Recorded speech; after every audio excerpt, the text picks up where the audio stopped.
Welcome to Lady Mythos, or welcome back.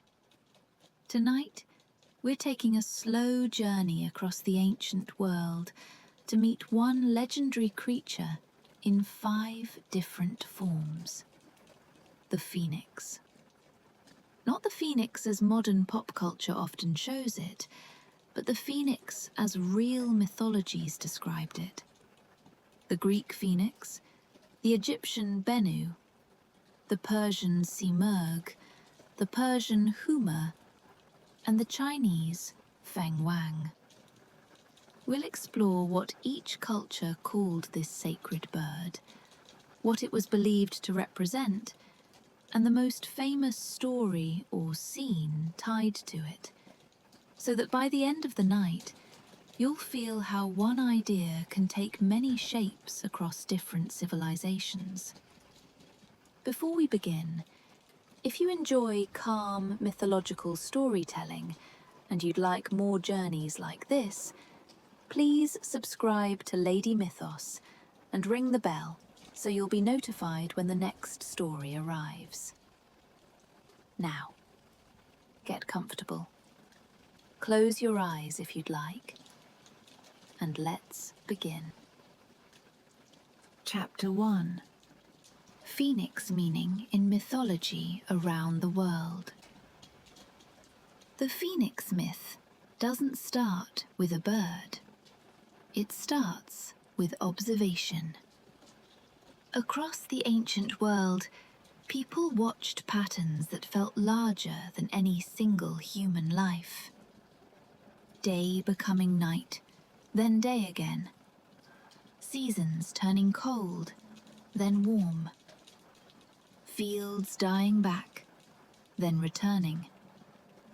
Illness weakening a body, then recovery returning strength. Cities falling to ruin, then rebuilding. Even when a life ended, the world continued. That fact can feel comforting and also unsettling. If everything changes, where does meaning live? In many places, the answer became a story about renewal with a face. Something you could picture, describe, and pass to the next generation. A bird was the perfect shape for that answer. Birds cross boundaries, earth and sky, near and far, seen and unseen. A bird can vanish in seconds and return without warning. And in many cultures, birds are messengers between people and whatever is higher, older, or hidden. But it's important to be precise. Not every phoenix-like creature burns and rises from ashes. That famous image becomes dominant in Greek and later Greco-Roman storytelling, and it strongly influences modern pop culture. Other traditions keep the idea of renewal, but express it as creation beginning again, wisdom carried across generations, healing and protection, harmony and moral order, fortune arriving from beyond human control. So as we travel, don't try to force the myths into one mold. Let each culture teach you what it meant by the bird that returns. And one more detail matters for a fact-based approach. Ancient sources often describe these creatures in different ways, because myths were not frozen in one official version. They travelled through oral storytelling, temple traditions, epic poetry, and later historians writing down what they heard. That's why the phoenix can appear as a near-natural wonder in one text and as a sacred sign in another. Tonight's path is a guided map through those differences. So you don't just hear the names, you feel what each culture was doing with the idea. Now, we begin with the version most people picture first. The Greek phoenix. Bright, solitary, and tied to the long sweep of time. Chapter 2. Greek Phoenix Myth Explained. Picture the edges of the Greek imagination. Warm winds, distant trade routes, and places that feel half real, half rumour.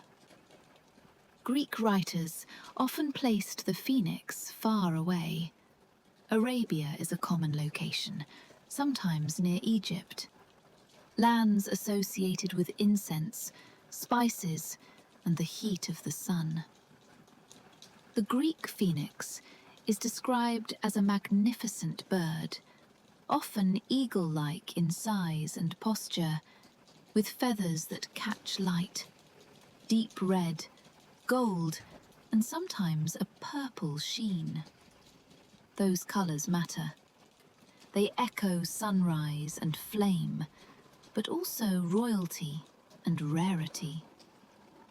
The phoenix is unique. There is only one at a time. That detail turns the myth from simple species survival into something stranger, a single life that continues itself. The phoenix does not leave a child to replace it. It becomes its own successor. Ancient accounts differ on the length of its life, but a commonly repeated span is 500 years. Long enough that the phoenix becomes a living measure of centuries. Imagine that. One creature watching empires grow old, cities change hands, languages shift, and still remaining itself. Now imagine how the Greeks would have framed that kind of lifespan. A person in a Greek city might be born, age, and be gone, all within the time the phoenix barely notices a decade passing. The phoenix becomes a bridge between human time and cosmic time. Some ancient descriptions include a detail that makes the phoenix feel almost like a ritual participant in the world. It is said to greet the dawn, sometimes with a remarkable song. Whether taken literally or symbolically, the image is powerful. An ancient creature aligned with the sun's return, treating sunrise as an appointment that cannot be missed. Then comes the part that made the phoenix famous. When the phoenix senses its cycle nearing completion, it prepares carefully. It gathers rare materials, fragrant woods and resins, often myrrh is named, and other aromatics that ancient people associated with sacred ritual and preservation. It builds a nest that is not meant for eggs, but for transformation. In some tellings, the nest is built high, open to the sky, positioned as if the phoenix wants the sun to witness what happens next. And then, through heat and fire, the phoenix is transformed. The phoenix is not punished. It is not defeated. It is completing a cycle. Fire, in this myth, is the door between phases. After the fire, a new phoenix appears. Some writers imagine a chick rising from ash. Others describe a smaller life stage that becomes the next bird. The detail varies, but the meaning stays steady. The phoenix returns. There's also a solemn, beautiful detail in later traditions. The young phoenix gathers what remains of the old one and carries it to a sacred place, often linked to the sun's temple in Egypt at Heliopolis. Sometimes it carries the remains in a myrrh-formed egg as an offering, as if continuity deserves respect. What does this Greek phoenix represent? It represents renewal that includes change. The new phoenix is not the old phoenix exactly, but it is still the phoenix. It is the same line, the same essence. The myth offers a quiet idea. Identity can survive transformation. It also represents time, not the frantic time of a single day, but the slow time of ages. The phoenix reassures the listener that the world is not only collapsing forward, it is also cycling, returning, rebuilding. A final detail, still staying in the realm of facts. Greek and Roman authors often treated the phoenix almost like a rare natural phenomenon, like a comet or eclipse. They wrote about it as something that might be witnessed once in many generations, reported, debated, described. That tells you something about the psychology of the myth. It is built to feel both sacred and almost believable, as if the world contains mysteries you might never personally see, but that still exist. Now we follow the phoenix's trail into the land the Greeks kept pointing toward when they told this story: Egypt. And there, the myth changes shape. The bird becomes not only a symbol of return, but a sign of the first dawn itself. Chapter 3: Egyptian Bennu Bird Myth. In Egypt, the air feels different. Even at night, stone holds warmth. The Nile is a ribbon of life through desert, and the horizon is wide enough to make the sky feel like a temple ceiling. The bird associated with the phoenix idea here is called the Bennu. Unlike the Greek phoenix, often imagined as an eagle-like marvel in distant deserts, the Bennu is frequently depicted as a heron-shaped bird, tall and elegant, connected to water and floodplains. That makes sense in Egypt. The Nile's rhythm shaped everything: food, trade, religion, and the way people understood renewal. The Bennu is strongly connected to Ra, the sun god. In Egyptian thinking, the sun isn't only a bright object, it is order returning each morning. Night was not just darkness, it was a time when chaos threatened the world. Sunrise was a daily victory that kept existence stable. The Bennu is also associated with Osiris, who is linked with renewal and continuity.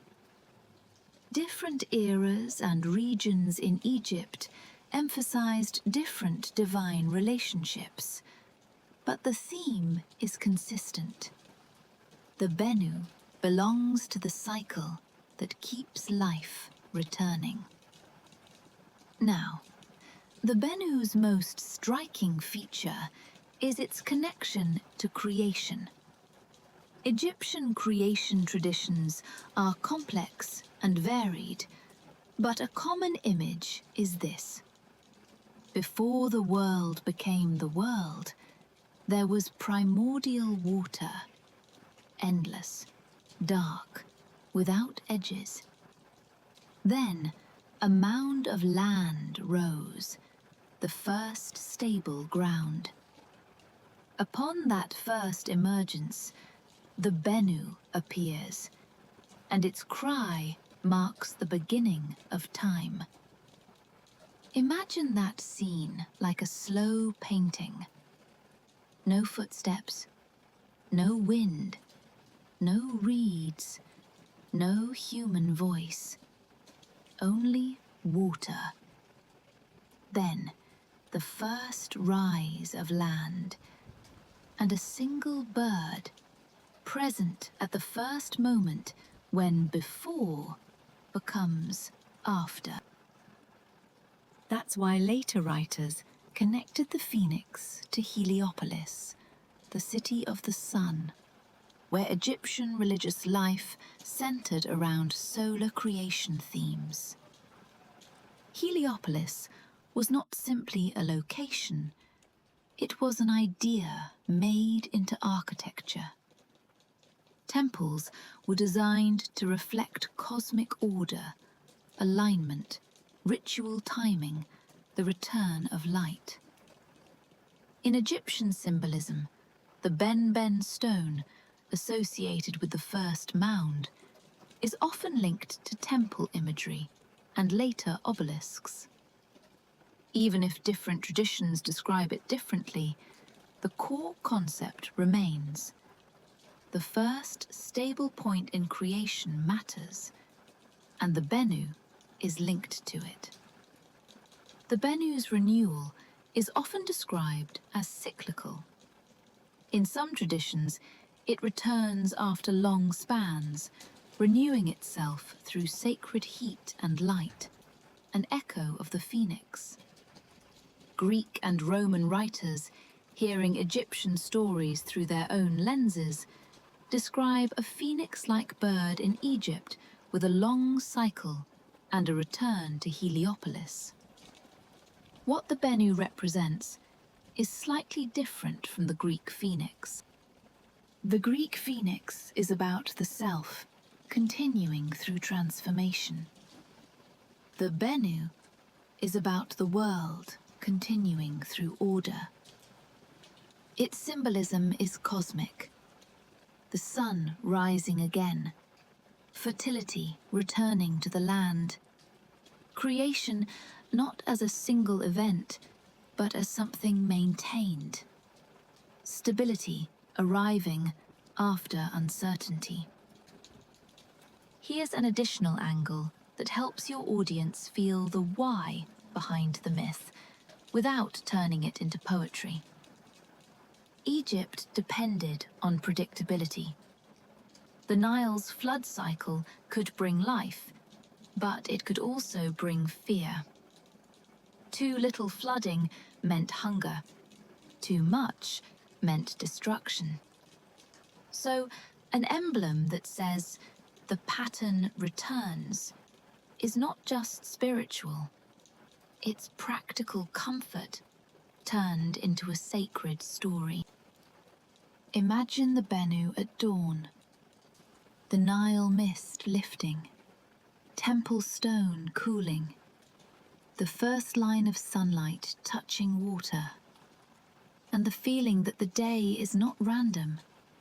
It is carried forward by a rhythm older than any one life.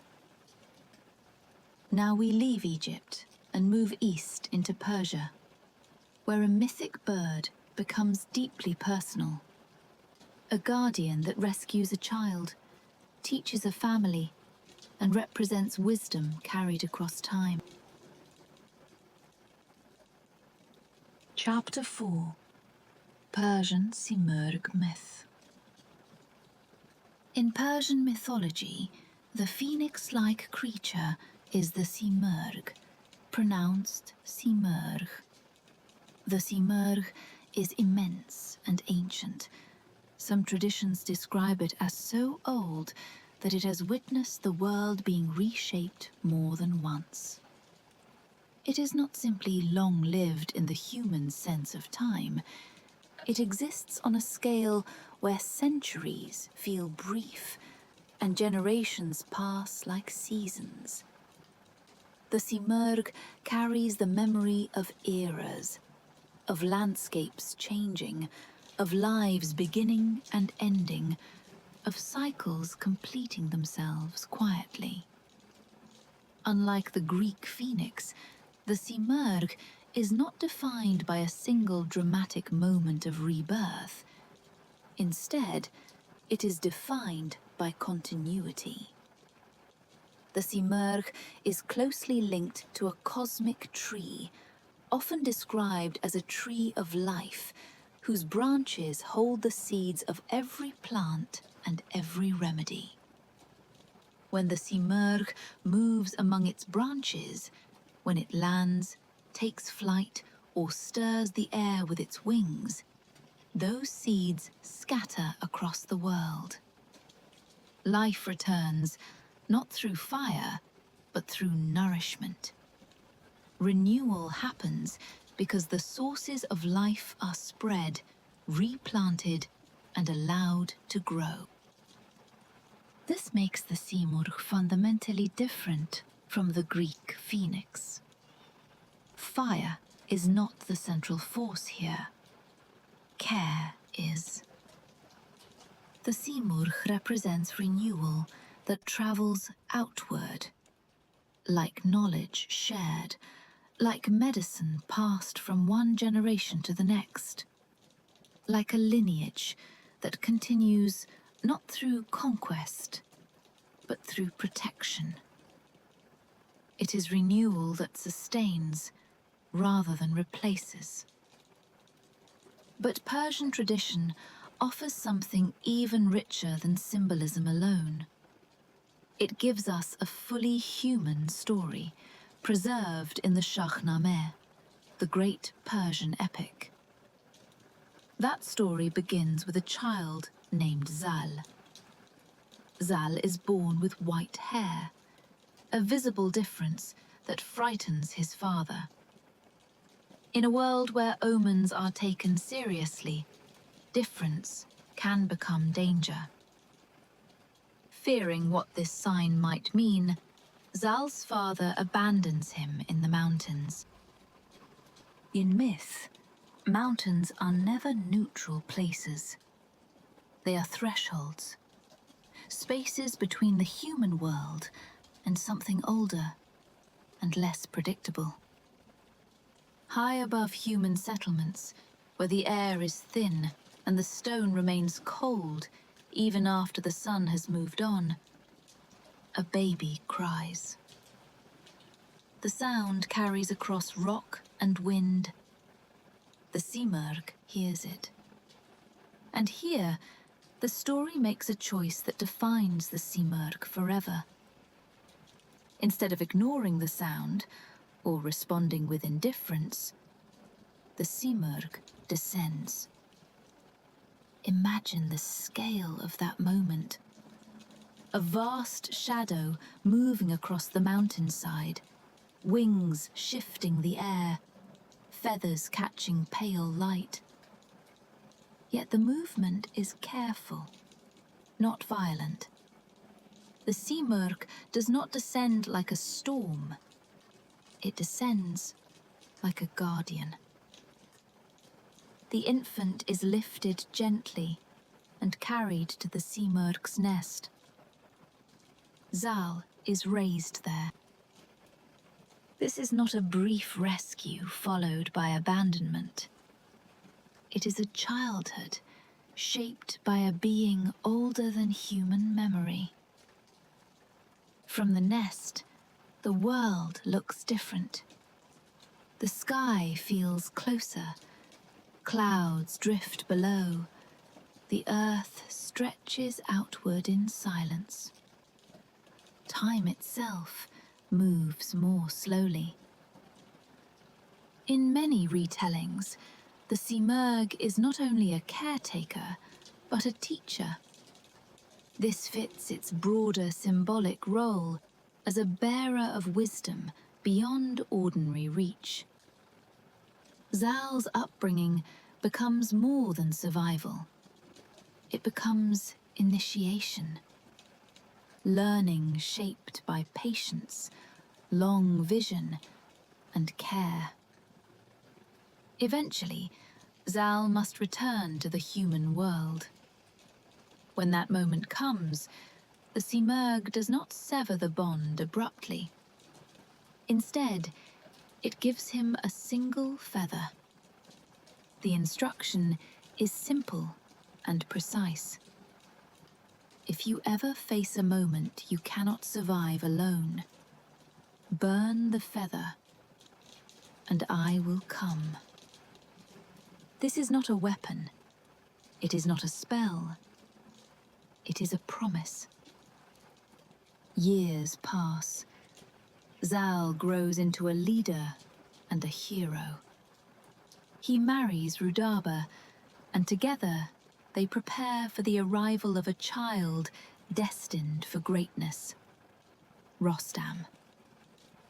But birth becomes dangerous. The Shahnameh does not soften this moment. It reflects the reality of ancient life, where childbirth was often uncertain and frightening. Zal's fear is not dramatic. It is deeply human. Strength, courage, and status offer no solution. So he remembers the feather. When Zal burns it, the Simurgh arrives, vast and immediate, like the presence of something powerful that does not need to announce itself. And the Simurgh does not arrive to display dominance or spectacle. It arrives to teach.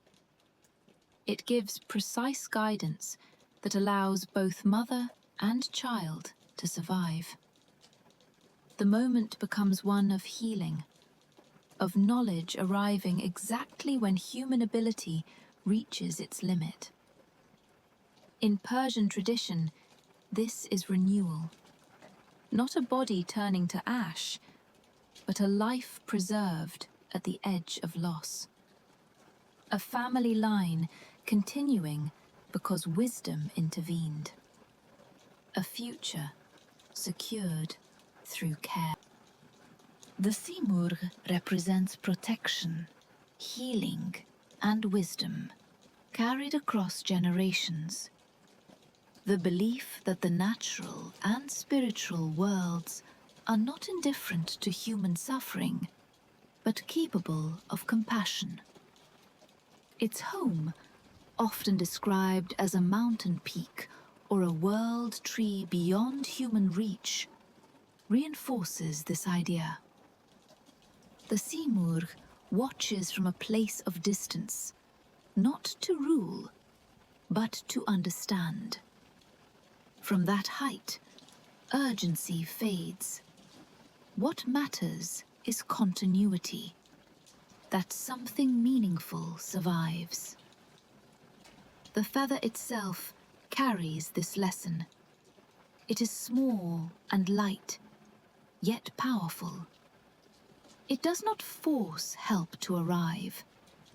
It requires humility, the moment when someone admits they cannot face everything alone. Renewal, in this myth, begins with recognition of vulnerability. Because of this, the Simurgh became associated not only with myth, but with ethical ideals in Persian culture. The idea that true wisdom protects life, that strength should serve care, and that knowledge reaches its highest purpose when it heals. In later Persian and Sufi literature, the Simurgh sometimes becomes symbolic, less a physical bird and more a sign of ultimate truth or the end of a spiritual search. Even without entering philosophy, this tells us something important. Over time, the Simurgh became linked not only with survival, but with meaning itself. Across centuries, the Simurgh remained a figure of renewal without destruction. Life continues, not because something burns away, but because something watches, remembers, and responds. And with that understanding, Persian mythology turns its attention upward, away from mountains and guardians, toward the open sky, where renewal takes on a different form altogether. A bird that never lands, a bird of fortune and destiny. This is the Huma.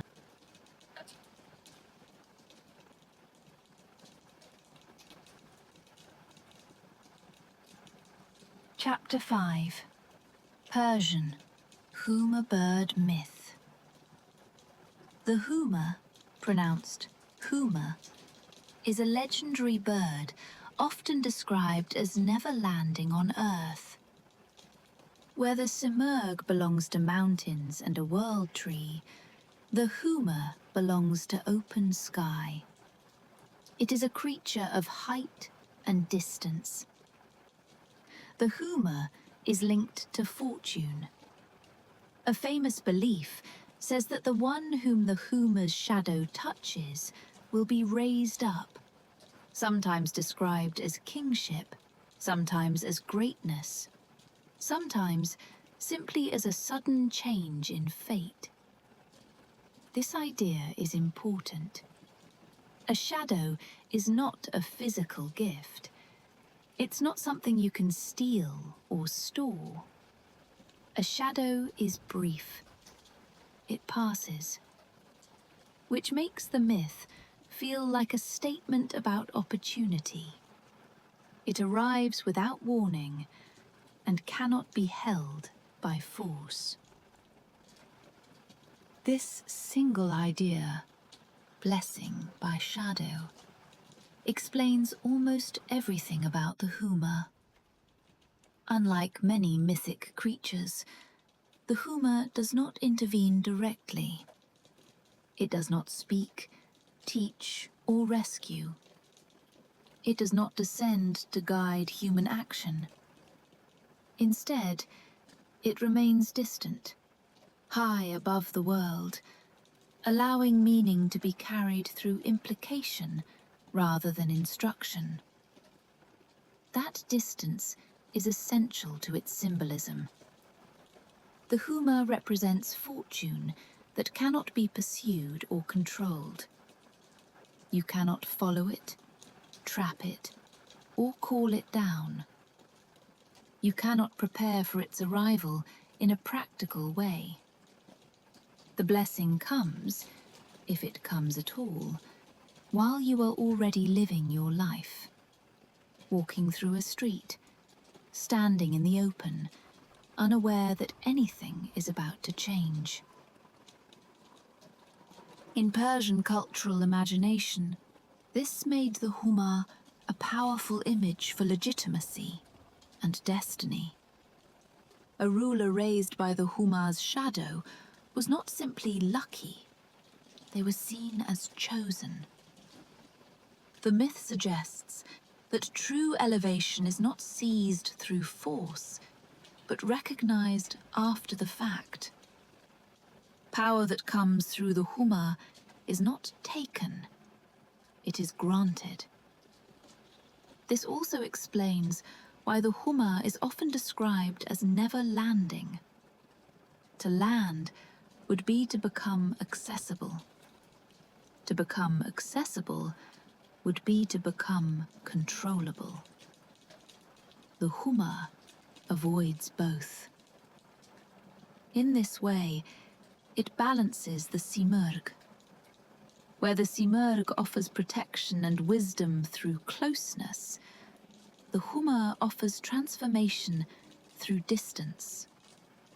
One renews through care. The other renews through possibility. In some later folkloric and modern retellings, the Huma is given a phoenix-like renewal cycle, transforming through fire and returning again. This is not a dominant feature of early Persian sources, but it appears often enough in later storytelling that the Huma is sometimes referred to as a Persian phoenix in simplified summaries. What matters is not the mechanism, but the meaning. Even in these retellings, the Huma's identity remains consistent. It is still unreachable. It still does not settle into the human world. Its renewal, like its blessing, happens beyond ordinary reach. What stays constant across traditions is the Huma's symbolism, elevation, blessing, and the gift that cannot be claimed. To imagine the Huma clearly, it helps to picture it not in motion, but in relation to space. Picture an old Persian city late at night. Stone streets have cooled after the day's heat. The air carries the scent of dust, gardens, and distant water. Lamps glow behind carved lattice windows. The city is quiet, not asleep, but resting. Above it all, the sky feels vast and untouched. A traveller pauses and looks up, not because something demanded attention, but simply because the night invited it. High above, something moves. Not like a hawk, not like any familiar bird. Too high to follow, too distant to define. It moves with certainty, as if the sky itself were its natural ground. The Huma passes. A shadow crosses stone and wall and street. It lasts only a moment. Nothing dramatic happens in that instant. No sound, no sign, no announcement. And yet, in myth, that moment becomes a turning point. The Huma does not mark its chosen openly. The meaning of the shadow often becomes clear only later, when a life takes a direction that could not have been planned, when a role opens that once felt unreachable, when fortune shifts without explanation. This is renewal without instruction. The Huma represents the part of life that does not arrive with guidance or reassurance. It speaks to the experience of sudden change, the moment when a path opens not because of preparation alone, but because circumstances align unexpectedly. In this sense, the Huma expresses a different answer to the same question the Phoenix myth always asks. How does change happen? Sometimes change comes through transformation, sometimes through care, and sometimes through chance, or what feels like chance, viewed from the human ground. After the Simurgh's protective closeness, the Huma restores mystery. It reminds the listener that not all renewal is guided by mentors or wisdom figures. Some renewal is simply the world shifting in ways that cannot be predicted, managed, or fully understood. The Huma does not comfort through presence. It comforts through possibility. And with that upward gaze, toward the open sky and the unseen movement above it, Persian mythology turns outward once more, preparing us to travel east, where the phoenix idea takes on an entirely different meaning. Now we travel to China, where renewal is not found in fire, rescue, or fate, but in harmony, virtue, and balanced rule. Chapter 6. Chinese Fenghuang Myth. The Chinese phoenix is called the Fenghuang, pronounced Fenghuang. It is often translated as phoenix, but this translation can be misleading. Unlike the Greek phoenix, the Fenghuang is not defined by fire, destruction, or rebirth through ashes. Its importance lies not in a dramatic life cycle, but in what it represents. In Chinese tradition, the Fenghuang is a sign of harmony, prosperity, moral virtue, and rightful order. It is not a creature of crisis or recovery. It is a creature of balance. Descriptions of the Fenghuang vary across historical periods, but it is often portrayed as a composite bird, combining features of several different birds. Classical descriptions associate parts of its body with specific animals or elements, creating an image of completeness rather than dominance. This composite nature is intentional. The Fenghuang is not meant to overpower. It is meant to embody integration. Because of this, the Fenghuang is often described as elegant rather than fierce, rare rather than aggressive, and peaceful rather than commanding. It does not hunt, roar, or descend in battle. It appears quietly, as a sign rather than an intervention. Over time, the Fenghuang became closely associated with the empress, while the dragon became associated with the emperor. This pairing is not merely decorative. It represents complementary forces within a well-ordered world. The dragon symbolizes authority, power, and movement. The Fenghuang symbolizes virtue, balance, and ethical restraint. Together, they form an image of harmony, not competition. This association became especially strong in imperial symbolism, where the presence of the Fenghuang implied legitimacy grounded in moral conduct. Power alone was not enough. Rule had to be balanced by virtue. One of the most important details about the Fenghuang is when it appears. In traditional accounts, the Fenghuang does not show itself during times of chaos, corruption, or disorder. It appears only under specific conditions, during the reign of a virtuous ruler, or when society is aligned with moral and cosmic order. This makes the Fenghuang fundamentally different from many other mythic creatures. It does not arrive to repair a broken world. It arrives when the world is already stable. In other words, the Fenghuang is not a solution to disaster. It is evidence that disaster has been avoided.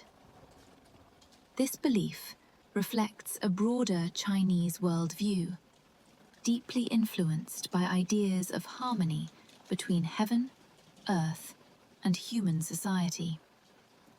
Order is not accidental. It must be maintained through ethical behavior, proper relationships, and careful governance.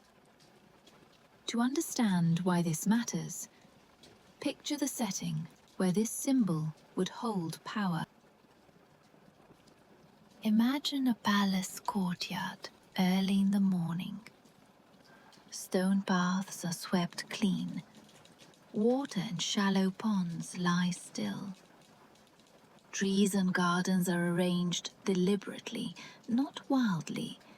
Every element reflects intention. Officials speak carefully because words are believed to shape reality. Conduct is observed, recorded, and remembered. In this world, ethics are not private. They are political. They are cosmic. When harmony is believed to be a real, sustaining force, the Fenghuang becomes its visible sign. Another important factual nuance is that the Fenghuang is often associated with specific virtues. Traditional sources link it to qualities such as righteousness, propriety, benevolence, and sincerity. These are not abstract ideals. They are standards expected of rulers and society alike. Because of this, the Fenghuang does not have a single dramatic narrative like the Phoenix or the Simurgh. It does not rescue a child or rise from destruction. Instead, it functions as a living symbol, a seal of approval placed upon an era that has achieved balance. It is less "this happened once" and more "this appears when the world is right." This is also why the Fenghuang is often depicted in art, architecture, clothing, and ceremonial objects, rather than in long narrative myths. Its presence is declarative. It says, "This order is correct." This makes the Fenghuang especially soothing. It does not carry danger, urgency, or transformation through loss. It represents a world in which balance has already been achieved, and nothing needs to be repaired. There is no burning, no collapse, no recovery, only alignment. And so, after traveling through fire, creation, guardianship, destiny, and elevation, the Fenghuang offers a final vision, not of renewal after destruction, but of renewal as maintenance. A world held steady by care. Now that we have met these 5 traditions, the final step is to place them together, without flattening their differences, and allow the journey to settle. Chapter 7. Phoenix Symbolism Across Cultures. When you place these birds side by side, something important becomes clear. The stories are different, but the reason they were told is the same. Each culture imagined renewal in a way that matched how life felt to them. In Greek mythology, renewal happens through fire and transformation. The phoenix does not avoid the end of its life. It moves directly into change. This myth speaks to moments when something truly must end before anything new can begin, offering the reassurance that transformation does not mean erasure. In ancient Egyptian belief, renewal is calmer and more structured. The Bennu reflects the idea that the world itself has a rhythm, that light returns after darkness, and creation continues through order and repetition. Here, renewal is not dramatic. It is dependable. In Persian mythology, renewal becomes personal. The Simurgh renews life not by burning, but by guarding it, through wisdom, protection, and healing passed from one generation to the next. It reflects the hope that help can arrive when life is most fragile. The Huma, also from Persian tradition, represents renewal through destiny.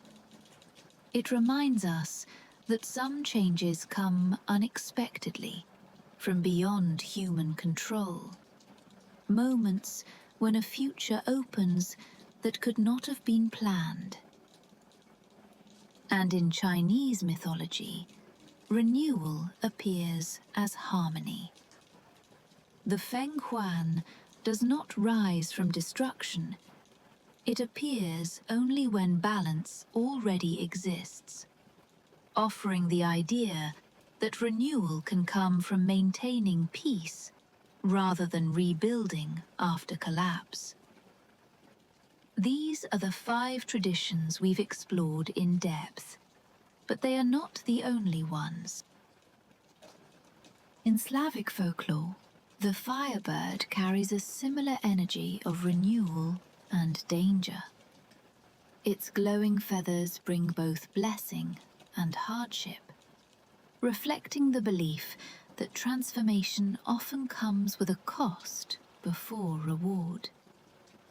In Arabic mythology, the anka is a vast, mysterious bird tied to divine order and disappearance, sometimes described as removed from the world when humanity fails to live in balance.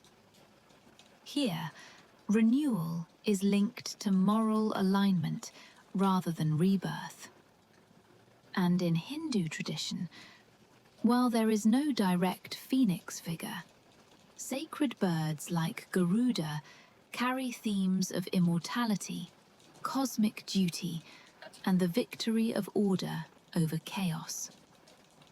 Renewal here is expressed through preservation of cosmic balance rather than cyclical destruction.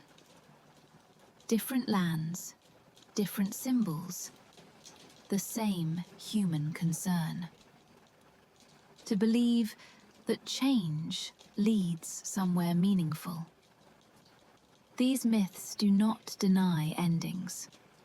They simply refuse to treat endings as empty. Across cultures, people used sacred birds to express the same hope, that continuity can exist even when forms change, that life moves forward with purpose, and that meaning survives transition. You don't need to choose only one story. You can let the Greek phoenix represent transformation. Let the Bennu represent the steady return of light. Let the Simurgh represent protection and wisdom. Let the Huma represent possibility and fate. Let the Fenghuang represent balance and calm. And beyond them, you can sense how wide the human imagination becomes when it tries to comfort itself at the edge of uncertainty. With that understanding in place, we can now let the journey come to rest.